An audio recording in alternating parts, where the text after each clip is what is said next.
Hi, everyone. Welcome back to God's Whispers, a place where we take the time to pause and reflect on the word of the Lord. Have you ever noticed sometimes how uncomfortable truth can feel, especially when it challenges us? We don't always reject truth loudly. We might get defensive, we might just tune it out. And today's gospel focuses just on that. It's from chapter 21 from the Gospel according to Matthew, verses 33 through 46. And Jesus is telling the parable of the tenants. A landowner plants a vineyard. He builds it carefully with a fence, a wine press, tower, and then he entrusts it to his tenants and goes away. Let's listen. Listen to another parable.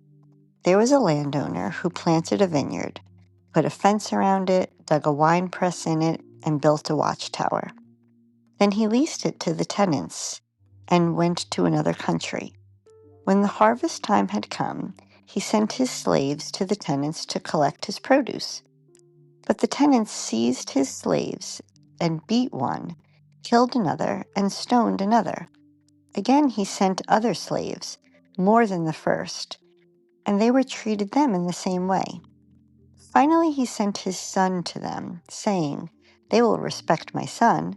But when the tenants saw the son, they said to themselves, "This is the heir. Come, let us kill him and get his inheritance." So they seized him, threw him out of the vineyard, and killed him. Now, when the owner of the vineyard comes, what will he do to those tenants? They said to him, "He will put those wretches to a miserable death and lease the vineyard to other tenants who will give him the produce at the harvest time." Jesus said to them, "Have you ever read in the scriptures, the stone that the builders rejected has become the cornerstone? This was the Lord's doing, and it is amazing in our eyes.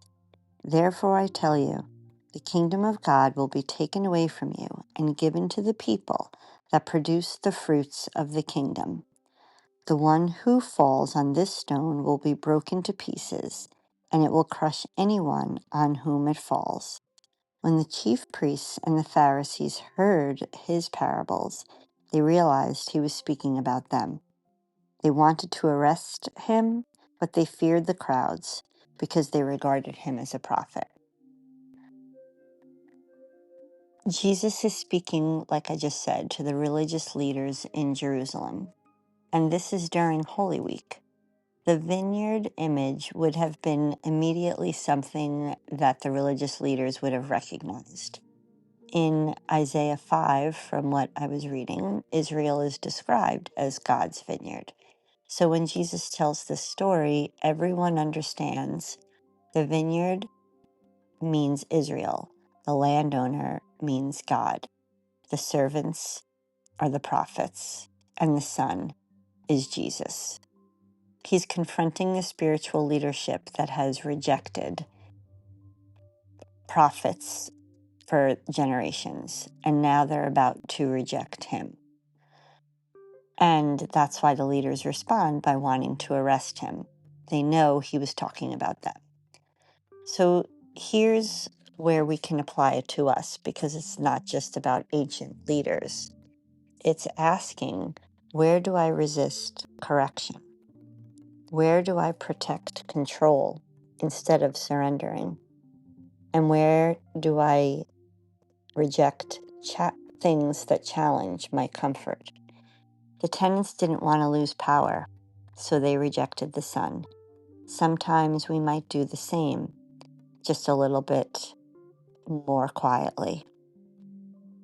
This isn't to shame us, but it's about honesty. Sometimes truth feels threatening when it exposes our pride. Jesus isn't sent to threaten us, he's sent to save us. And it's not judgment, he's feeling rejection. So Journal prompts that would be applicable to this verse would be, where do I become defensive when challenged? Is there a truth that I've been avoiding because it feels uncomfortable? And what might surrender look like in this area of my life?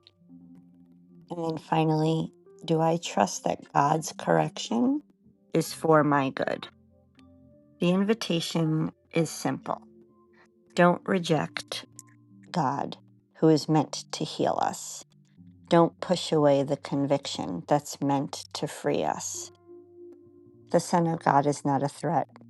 He's a mercy. And as long as we are willing to listen, there's always a way back to him. I hope that this message was encouraging to you and it gave you some things to think about. Please leave me a note in the comments, like it, or share it with a friend. And don't forget to subscribe so you can continue to hear God's whispers.